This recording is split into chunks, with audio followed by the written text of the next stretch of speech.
नमस्कार दोस्तों, आज हम प्रस्तुत कर रहे हैं हिंदी साहित्य के महान कथाकार मुंशी प्रेमचंद्र की विचार उत्तेजक कहानी कवच। बहुत दिनों की बात है, एक बड़ी रियासत का एक विश्वस्त अधिकारी था। जैसे मेरी आदत है, मैं रियासत की घड़ेबंदियों से पृथक रहता, न इधर अपने काम से काम रखता, काजी की तरह शहर के अंदेशे से दूल्हा न होता था। महल में आए दिनों नए नए शिगुफे खिलते रहते थे, नए नए तमाशे होते रहते थे, नए नए षड्यंत्रों की रचना होती रहती थी। पर मुझे किसी पक्ष से सरोकार न था, किसी की बात में दखल न देता था, न किसी की शिकायत करता, न किसी की तारीफ। शायद इसीलिए राजा साहब की मुझ पर कृपा दृष्टि रहती थी। राजा साहब सीलवान, दयालु, निर्भीकदार और कुछ स्वेच्छाचारी थे। रेजिडेंट की खुशामद करना उन्हें पसंद न था। जिन समाचार पत्रों की दूसरी रियासतें भयभीत रहती थी और अपने इलाके में उन्हें आने न देती थी, वे सब हमारी रियासत में पैरों को आते थे। एक दो बार रेजिडेंट ने इस बारे में कुछ इशारा भी किया था, लेकिन राजा साहब ने इसकी बिल्कुल परवाह न की। अपने आंतरिक शासन में वह किसी प्रकार का हस्तक्षेप न चाहते थे, इसीलिए रेजिडेंट ने भी से मन ही मन द्वेष करता था। लेकिन इसका यह आशय नहीं है कि राजा साहब प्रजावत्सल, दूरदर्शी, नीति कुशल या मितव्ययी शासक थे। यह बात न थी। वे बड़ी ही विलासप्रिय, रासिक और दुर्व्यसनी थे। उनका अधिकांश समय विषय वासना की ही भेंट होता था। रनवास में दर्जनों रानियां थी, फिर भी आए दिनों नई नई चिड़ियां आती रहती थी। इस मद में लेस मात्र भी किफायत या कंजूसी न की जाती थी। सौंदर्य की उपासना उनका गौण स्वभाव सो हो गया था। इसके लिए वह दीन और ईमानता की हत्या करने को तैयार रहते थे। वे स्वच्छंद करना चाहते थे, और चूंकि सरकार उन्हें बंधनों में डालना चाहती थी, वे उन्हें चिढ़ाने के लिए ऐसे मामले में असाधारण अनुराग और उत्साह दिखाते थे जिनमें उन्हें प्रजा की सहायता और सहानुभूति का पूरा विश्वास होता था। इसीलिए प्रजा उनके दुर्गुणों को भी सद्गुण समझती थी, और अखबार वाले भी सदैव उनकी निर्भीकता और प्रजा प्रेम के राग अलापते रहते थे। इधर कुछ दिनों से एक पंजाबी औरत रनवास में दाखिल हुई थी। के विषय में तरह तरह की अफवाहें फैली हुई थी। कोई कहता था मामूली वेश्या है, कोई एड्रेस बतलाता था, कोई भले घर की लड़की, न ही बहुत रूपवती थी, न ही बहुत तरदार। फिर भी राजा साहब उस पर दिलो जान से फिदा थे। राजकाज में उन्हें यूं ही बहुत प्रेम न था, मगर अब तो वे उसी के हाथों बिक गए थे। वही उनके रोम रोम में व्याप्त हो गई थी। के लिए एक नया राज प्रसाद बन रहा था। नए नए उपहार आते रहते थे। भवन की सजावट के लिए यूरोप से नई नई सामग्रियां मंगवाई थी। उसे गाना और नाचना सिखाने के लिए इटली, फ्रांस और जर्मनी के उत्साह बुलाए गए थे। सारी रियासत में उसी का डंका बजता था। लोगों का आश्चर्य होता था कि इस रमणी में ऐसा कौन सा गुण है जिसने राजा साहब को इतना आसक्त और आकर्षित कर रखा है। एक दिन रात को मैं भोजन करके लेटा ही था कि राजा साहब ने याद फरमाया। मन में एक प्रकार का संशय हुआ कि इस समय खिलाफ मामूली क्यों मेरी तलबी हुई। मैं राजा साहब के रंग मंत्रियों में से न था, इसीलिए भय हुआ कि कहीं कोई विपत्ति तो नहीं आने वाली। रियासत में ऐसी दुर्घटना अक्सर होती रहती है, जिसे प्रातः काल राजा साहब की बगल में बैठे हुए देखिए, उसे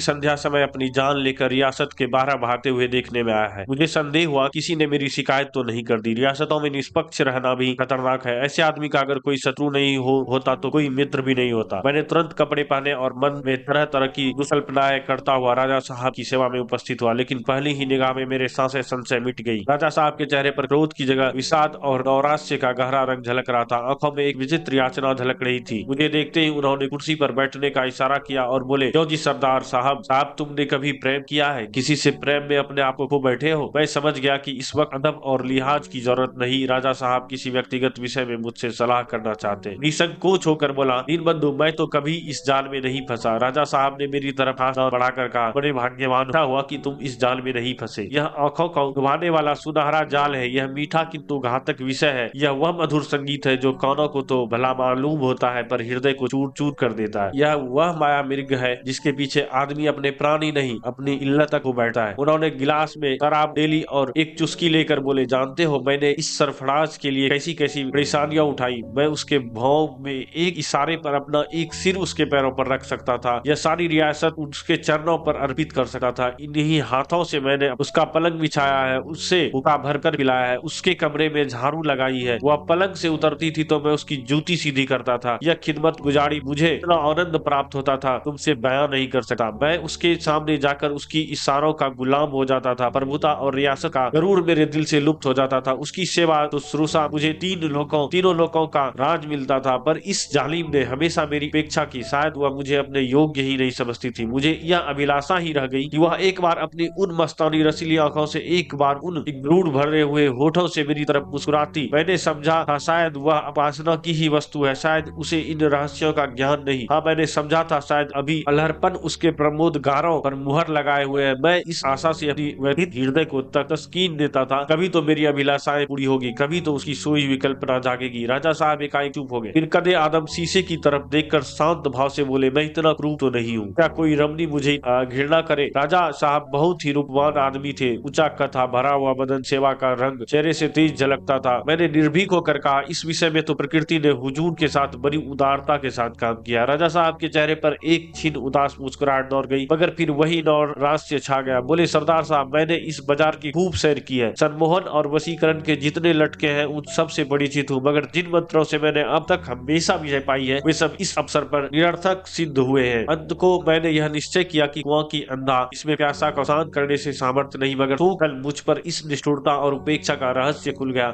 काश यह रहस्य कुछ दिन और मुझसे छिपा रहता, कुछ दिन और मैं इसी भ्रम में, इसी अज्ञान अवस्था में पड़ा रहता। राजा साहब का उदास चेहरा एकाएक कठोर हो गया, उन शीतल नेत्रों में ज्वाला सी चमक उठी। बोले, देखिए, ये वह पात्र है जो कल गुप्त रूप से मेरे हाथ लगे। मैं इस वक्त की जांच पड़ताल करना व्यर्थ समझता हूँ। ये पत्र मेरे पास किसने भेजे, उसे ये कहाँ से मिले? अवश्य ये सरफराज की अहित कामना के इरादे से भेजे गए होंगे। मुझे तो केवल यह निश्चय करना कि ये पत्र असली है या नकली। मुझे तो उन होने में अनुमात्र भी संदेह नहीं है। मैंने सरफराज की लिखावट देखी है, उसकी बातचीत के अंदाज से अनभिज्ञ नहीं हूँ। उसकी जबान पर जो वाक्य चढ़े हुए हैं उन्हें खूब जानता हूँ। इन पत्रों में वही लिखावट है। भीषण परिस्थितियों है, इधर तो एक मधुर मुस्कान, एक मीठी अदा के लिए तरसता हूँ, उधर प्रेमियों के नाम प्रेम पत्र लिखे जाते, वियोग वेदना का वर्णन किया जाता है। मैंने इन पत्रों को पढ़ा, पत्थर सा दिल करके पढ़ा है, खून का घूंट पी पी कर पढ़ा है और अपने बोटियों को नोच नोच कर पढ़ा है। आंखों से रक्त की बूंदें निकल निकल आई है। यह दगा, यह त्रिया चरित्र मेरे महल में रहकर मेरी कामनाओं को पैरों से कुचलकर, मेरी आशाओं को ठुकरा कर ये क्रीड़ाएं होती है। मेरे लिए खारे पानी की एक बूंद भी नहीं, दूसरे पर सुधा जल की वर्षा हो रही है। मेरे लिए एक चुटकी भर आटा नहीं, दूसरे के लिए पदार्थ परसे जा रहे हैं। तुम अनुमान नहीं कर सकते कि इन पत्रों की पढ़कर मेरी क्या दशा हुई। पहला विवेक जो मेरे हृदय में उठा वह यह था कि किसी वक्त तलवार लेकर जाऊं और उस बेदर्द के सामने या कटार अपनी छाती में भोंक लूं, उसी के आंखों के सामने एरियों रगड़ रगड़ कर मर जाऊं। शायद मेरे बाद मेरे प्रेम की कत्र करे, शायद मेरे खून के गर्म छींटे उसके वज्र कठोर हृदय को द्रवित कर दे। लेकिन अंतस्थल के मालूम किस प्रदेश से आवाज आई, यह सरासर नादानी है। तुम मर जाओगे और यह छलनी तुम्हारे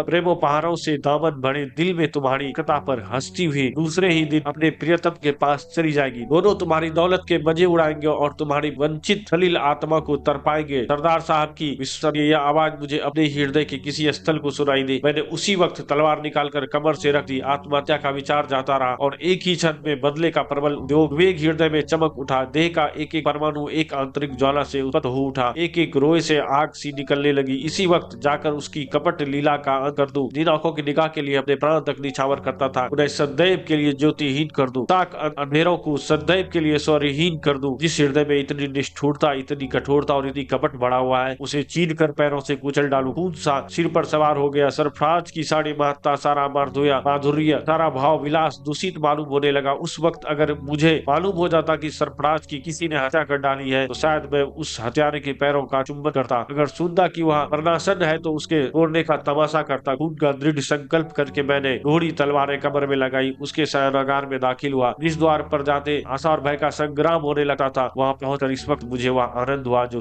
करने लगे, जो शिकारी को शिकार करने में होता। सरदार साहब, उन भावनाओं और उद्गारों का जिक्र न करूंगा जो उस समय मेरे हृदय को आंदोलित करने लगे। अगर वाणी में इतनी सामर्थ्य हो तो मन को इस चर्चा से विघ्न नहीं करना चाहता। मैंने दबे पांव कमरे में कदम रखा। सरफराज विलास में निद्रा में मग्न थी, मगर उसे देखकर मेरे हृदय में एक विचित्र करुणा उत्पन्न हुई। जी हाँ, क्रोध और पाप न जाने कहाँ गायब हो गया। उसका क्या अपराध है? यह प्रश्न आकस्मिक रूप से मेरे हृदय में पैदा हुआ। उसका क्या अपराध है? अगर उसका वही अपराध है जो समय मैं कर रहा हूँ तो मुझे बदला लेने का क्या अधिकार है? अगर वह अपना प्रियतम के लिए कल उतनी ही धीर, उतना ही आतुर है जितना मैं, का क्या दोष? जिस तरह मैं अपने दिल से मजबूर हूँ, क्या वह भी अपने दिल से मजबूर रत्नों से मेरे प्रेम विसाहना चाहे तो क्या मैं उसके प्रेम में अनुरुक्त हो जाऊंगा? शायद नहीं, मैं मौका पाते ही भाग निकलूंगा। यह मेरा अन्याय है। अगर मुझमें वह गुण होते तो के अज्ञात तब में है तो उसकी तबीयत क्यों मेरी और आकर्षित न होती? मुझमें वो बातें नहीं है कि मैं उसका जीवन सर्वस्व बन सकूं। अगर मुझमें कोई कड़वी चीज अच्छी नहीं लगती तो मैं स्वभावतः हलवाई की दुकान की तरफ जाऊंगा जो मिठाइयों बेचता है। संभव है धीरे धीरे मेरी रुचि बदल जाए और मैं कड़वी चीजें पसंद करने लगूं, लेकिन तलवार की नोक पर कोई कड़वी चीज मेरे मुंह में नहीं डाल सका। इन विचारों ने मुझे पराजित कर दिया। वह सूरत जो एक क्षण पहले मुझे काटे खाती थी, उसमें पहले से होना आकर्षण था। अब तक मैंने उसका मग्न न देखा था। निद्रावस्था में उसका रूप और भी कलंक और अनिंद मालूम हुआ। जागृति में निगाह कभी आंखों के दर्शन करती, कभी अंधेरों के, कभी कपलों की। नींद में उसका रूप अपनी संपूर्ण कलाओं से चमक रहा था। रूप छोटा था कि दीपक जल रहा था। राजा साहब ने फिर प्याला मुंह में लगाया और बोले, सरदार साहब, मेरा जोश ठंडा हो गया। जिससे प्रेम हो गया उससे द्वेष नहीं हो सकता, चाहे वो हमारे साथ कितना ही अन्याय क्यों नहीं करे। जहाँ प्रेमिका प्रेमी के हाथ कत्ल हो वहाँ समझ लीजिए कि प्रेम न था, केवल विषय लालसा थी। मैं वहाँ से चला आया, लेकिन जिद किसी तरह शांत नहीं हो। तब उसे अब तक मैंने क्रोध को जीतने की भरसक कोशिश की, मगर असफल रहा। जब तक वह शैतान जिंदा है, मेरे पहलू में एक कांटा खटकता रहेगा, मेरी छाती पर सौंपता रहेगा। वही काला नाम बनाए हुए उस रत्न राशि पर बैठा हुआ, वही मेरे और सरफराज के बीच लोहे की दीवार बना हुआ है। वहीं से इस दूध की मक्खी उस सांप का सिर कुचलना होगा। जब तक मैं अपनी आंखों से उसकी धज्जियां बिखरते हुए न देखूंगा, मेरी आत्मा को संतोष न होगा। परिणाम की कोई चिंता नहीं, कुछ भी हो, मगर उस नर पिशाच को जहन्नुम दाखिल करके दम लूंगी। यह कहकर राजा साहब ने मेरी और पूर्ण नेत्रों से देखकर कहा, बतलाइए आप मेरी क्या मदद कर सकते हैं। मैंने विस्मय से कहा, मैं? राजा साहब ने मेरी उत्साह बढ़ाते हुए कहा, हाँ आप जानते हैं मैंने इतने आदमियों को छोड़कर आपको क्यों अपना विश्वास पात्र बनाया और क्यों आपसे यह भिक्षा मांगी। यहाँ ऐसे आदमियों की कमी नहीं जो मेरा इशारा पाते ही उस दुष्ट के टुकड़े उड़ा देंगे, सारे बाजार उसके रक्त से भूमि को रंग देंगे। यहाँ एक इशारे से उसकी हड्डियों का बुरादा बना सकता हूँ, के नाहों में कीले ठुकवा सकता हूँ, मगर मैंने सबको छोड़कर आपको छांटा। जानते हो क्यों? इसीलिए कि मुझे तुम्हारे ऊपर विश्वास है, वह विश्वास जो मुझे निकटतम आदमियों पर भी नहीं। मैं जानता हूँ कि तुम्हारे हृदय में यह भेद उतना ही गुप्त रहेगा जितना मुझे विश्वास है कि मैं प्रलोभन अपनी चरम शक्ति का उपयोग करके भी तुम्हें नहीं डिगा सकता। वास्तविक अत्याचार भी तुम्हारे अधरों को नहीं खोल सकता। तुम बेवफाई न करोगे, दगा न करोगे, इस अवसर से अनुचित लाभ न उठाओगे। जानते हो इसका पुरस्कार क्या होगा? के विषय में तुम कुछ भी शंका न करो। मुझमें और चाहे कितने ही दुर्गुण हो, कृतज्ञता का दोष नहीं है। बड़े से बड़ा पुरस्कार जो मेरे अधिकार में है वो तुम्हें दिया जाएगा। मनसब, जागीर, धन, सम्मान सब तुम्हारी इच्छा अनुसार दिए जाएंगे। का संपूर्ण अधिकार तुमको दिया जाएगा, कोई दखल न देगा। तुम्हारी महत्वाकांक्षा को उच्चतम शिखर तक उड़ने की आजादी होगी। तुम खुद फरमान लिखोगे और मैं उस पर आंखें बंद करके दस्तखत करूंगा। बोलो जाना चाहते हो? उसका नाम और पता इस कागज पर लिखा हुआ है, इसे अपने हृदय पर अंकित कर लो और कागज फाड़ डालो। खुद समझ सकते हो कि मैंने कितना बड़ा भार तुम्हारे ऊपर रखा है। मेरी आबरू, मेरी जान तुम्हारी मुट्ठी में है। मुझे विश्वास है कि तुम यह काम को सुचारू रूप से पूरा करोगे। जिन्हें अपना सहयोगी बनाओगे वे भरोसे के आदमी होंगे। तुम्हें अधिकतम बुद्धिमत्ता, दूरदृष्टा और धैर्य से काम लेना पड़ेगा। एक असंयत शब्द, एक क्षण का विलंब, जरा सी लापरवाही मेरे और तुम्हारे दोनों के लिए प्राण घातक होगी। दुश्मन घात में बैठा हुआ है, कर तो डर, न कर तो डर का मामला है। यूं ही गति से उतारने के मंसूबे सोच रहे हैं। इस रहस्य के खुल जाने पर क्या दुर्गति होगी इसका अनुमान आप कर सकते हो। बर्मा में नजर बंद कर दिया जाऊंगा, रियासत गैरों के हाथ में चली जाएगी और मेरा जीवन नष्ट हो जाएगा। मैं चाहता हूँ कि आज ही चले जाओ। यह इंपीरियल बैंक का चेक बुक है, मैंने चेकों पर दस्तखत कर दिया है। जब जितनी रुपए की जरूरत हो ले लेना। मेरा दिमाग 7वें आसमान पर जा पहुंचा है। अब मुझ में मालूम हुआ कि प्रलोभन में ईमान को बिगाड़ने की कितनी शक्ति होती है। मुझे जैसे कोई नशा हो गया है। मैं एक किताब में पढ़ा था कि अपने भाग्य निर्माण का अवसर हर एक आदमी को मिलता है और एक ही बार। जो इस अवसर को दोनों हाथों से पकड़ लेता है वह मर्द है, जो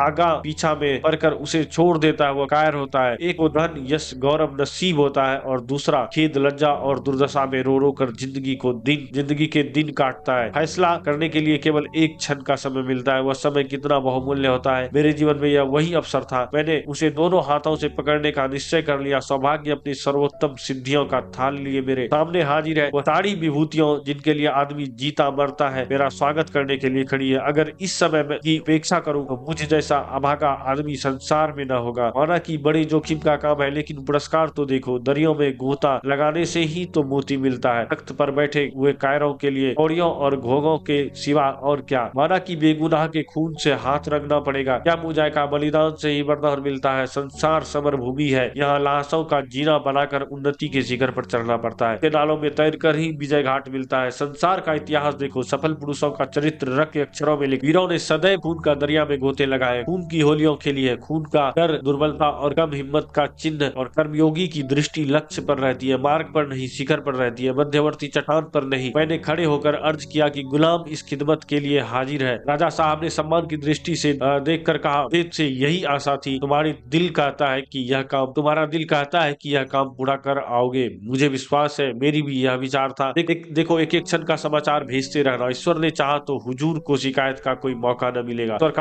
ईश्वर का नाम न लो। ईश्वर ऐसे मौके के लिए नहीं है। ईश्वर की मदद उस वक्त मांगो जब अपना दिल कमजोर हो। जिसकी बाहों में शक्ति, कल्प, बुद्धि में बल और साहस है वह ईश्वर का आश्रय क्यों ले। अच्छा जाओ और जल्द सुर होकर लौटो। आंखें तुम्हारी तरफ लगी रहेंगी। मैंने आत्मा की आलोचनाओं को सिर तक न उठाने दिया। उस दृष्टि को क्या अधिकार था कि सरफराज से ऐसा कुत्सित संबंध रखे जब उसे मालूम था कि राजा साहब ने उसे अपने हरम में दाखिल कर लिया है। यह लगभग उतना ही गर्हित अपराध है जितना किसी विवाहित स्त्री को भगा ले जाना। सरफराज एक प्रकार से विवाहिता है, ऐसी स्त्री से पत्र व्यवहार करना, उस पर डोर डालना किसी दशा में भी क्षम नहीं हो सकता। ऐसे संगीन अपराध की सजा भी उतनी संगीन होनी चाहिए। अगर मेरे हृदय में उस वक्त कुछ दुर्बलता, कुछ संशय, कुछ अविश्वास था तो इस तर्क ने उसे दूर कर दिया। सत्य का विश्वास सत्य साहस का मंत्र है। अब वह खून मेरी रंगीन अपराध की सजा भी उतनी संगीन होनी चाहिए। अगर मेरे हृदय में उस वक्त तक कुछ दुर्बलता, कुछ संशय, कुछ अविश्वास था तो इस तर्क से दूर कर दिया, तो इस तर्क ने उसे दूर कर दिया। सत्य का विश्वास सत्य साहस का मंत्र है। खून मेरी नजरों में पाप में हत्या नहीं जायज खून था और उससे मुंह मोड़ना लज्जाजनक कायर था। गाड़ी के जाने में अभी 2 घंटे की देरी थी। रात भर का सफर था लेकिन भोजन की और बिल्कुल रुचि न थी। मैंने सफर की तैयारी शुरू कर बाजार से एक नकली दाढ़ी लाया, ट्रंक में 2 रिवॉल्वर रख लिए। फिर सोचने लगा किसे अपने साथ ले चलूं। यहाँ से किसी को ले जाना तो नीति विरुद्ध है। फिर क्या अपने भाई साहब को तार दूं? हाँ, यही उचित है। उन्हें लिख दूं कि मुझसे बम्बई में आकर मिले, लेकिन नहीं, भाई साहब को क्यों फंसाऊं? कौन जाने क्या हो। बम्बई में ऐसे आदमी की क्या कमी। 1 लाख रुपए की लालच दूंगा, चुटकियों में काम हो जाएगा। वहाँ एक से एक साथी पड़े हैं, जो चाहे तो फरिश्तों का भी खून कराए। बस इन महाशय को किसी हिकमत से किसी वेश्या के कमरे में लाया जाए और वही उनका काम तमाम कर दिया जाए। या समुद्र के किनारे जब वह हवा खाने निकले तो वही मारकर लाश समुद्र में भी डाल दी जाए। अभी की देर थी,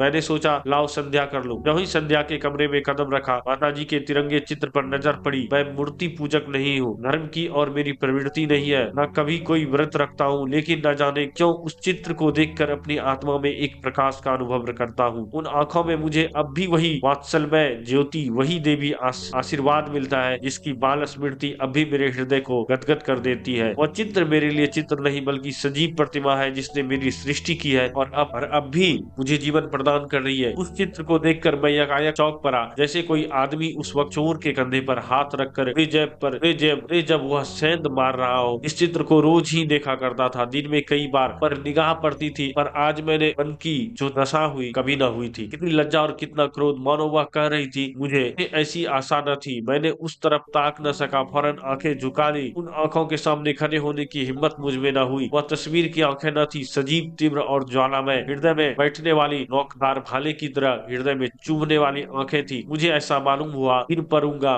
मैं वही फर्श पर बैठ गया, मेरा सिर आप झुक गया। बिल्कुल अज्ञात रूप से, मानो किसी देवी प्रेरणा से मेरे संकल्प में एक क्रांति सी हो गई। उस सत्य के पुतले, उस प्रकाश की प्रतिमा ने मेरी आत्मा को सजग कर दिया। मन में क्या क्या भाव उत्पन्न हुआ, क्या क्या चार उठे, इसकी मुझे खबर नहीं। मैं इतना ही जानता हूँ कि एक सम्मोहित दशा में घर से निकला, मोटर तैयार कराया और 10 बजे राजा साहब सेवा में जा पहुंचा। मेरे लिए उन्होंने विशेष रूप से ताकीद कर दी थी, जिस वक्त चाहूं से मिल सकूं, कोई अड़चन न पड़ी। मैं जाकर नम्र भाव से बोला, हुजूर, अर्ज करना चाहता हूँ। राजा साहब अपने विचार में इस समस्या को सुलझाकर इस वक्त विराम की सांस ले रहे थे। मुझे देखकर उन्हें किसी नई उलझन का संदेह हुआ। तैयारियों पर बल पड़ गए, मगर एक ही क्षण में नीति ने विजय पाई। मुस्कुराकर बोले, हाँ हाँ कहिए, कोई खास बात? निर्भीक होकर कहा, मुझे क्षमा कीजिए, मुझसे यह काम न होगा। राजा साहब का चेहरा पीला पड़ गया। मेरी और विस्मत से देखकर बोले, इसका मतलब मैं यह काम न कर सकूंगा? क्यों? मुझ में वो सामर्थ्य नहीं है। राजा साहब ने व्यंग पूर्वक नेत्रों से देखकर कहा, शायद आत्मा जागृत हो गई। क्यों? वही बीमारी जो कायरों और नामर्दों को हुआ करती है। अच्छी बात है, जाओ। हुजूर, आप मुझसे नाराज न हो। मैं अपने वह राजा साहब से नहीं, सिंह की भांति आग्नेय नेत्रों से देखकर वे गरज कर कहा, मत बको नमक। कुछ नम्र होकर बोले, तुम्हारे भाग्य में ठोकरे खाने ही लिखा है। मैंने तुम्हें वह अवसर दिया था जिसे कोई दूसरा आदमी देवी वरदान समझता, मगर तुमने उसकी कद्र न की। तुम्हारी तकदीर तुमसे फिरी हुई है। हमेशा गुलामी करोगे और धक्के खाओगे। तुम जैसे आदमियों के लिए गिरुए माने हैं और कमंडल थाने, कमंडल तथा पहाड़ की गुफा। इस धर्म और अधर्म की समस्या पर विचार करने के लिए उसकी वैराग्य की जरूरत है। संसार मर्दों के लिए है। मैं बता रहा था ताकि मैंने पहले ही क्यों न इनकार कर दिया। राजा साहब ने एक क्षण के बाद फिर कहा, अभी भी मौका है, फिर सोचो। मैंने उसी निशक्त तत्परता के साथ कहा, हुजूर, मैंने खूब सोच लिया है। राजा साहब 8 दांतों से काट कर बोले, बेहतर है, जाओ और आज ही रात को मेरे राज्य की सीमा के बाहर निकल जाओ। शायद कल तुम्हें इसका अवसर न मिले। मैंने मालूम क्या समझकर तुम्हारी जान बख्शी कर रहा हूँ। न जाने कौन मेरे हृदय में बैठा हुआ है, तुम्हारी रक्षा कर रहा है। मैं इस वक्त अपने आप में नहीं, लेकिन मुझे तुम्हारी शराफत पर भरोसा है। मुझे अब विश्वास है कि इस मामले को तुम दीवार के सामने भी जुबान पर न लाओगे। मैं कैसे निकल आया और रातों रात राज्य के बाहर पहुंच गया। मैंने उस चित्र के सिवा और कोई चीज अपने साथ न ली। इधर जिधर सूर्य ने पूर्व की सीमा में पदार्पण किया, उधर मैं रियासत की सीमा से निकलकर अंग्रेजी इलाके में जा पहुंचा। तो दोस्तों, आपने सुनी हिंदी साहित्य के शिखर पुरुष मुंशी प्रेमचंद्र की लिखी हुई कहानी कवच। यह कहानी हमें सोचने पर मजबूर करती है कि असली कवच बाणी नहीं बल्कि हमारे विचार, संस्कार और साहस होते हैं। उम्मीद है यह कहानी आपके मन में नई समझ और आत्मचिंतन की प्रेरणा जगाएगी।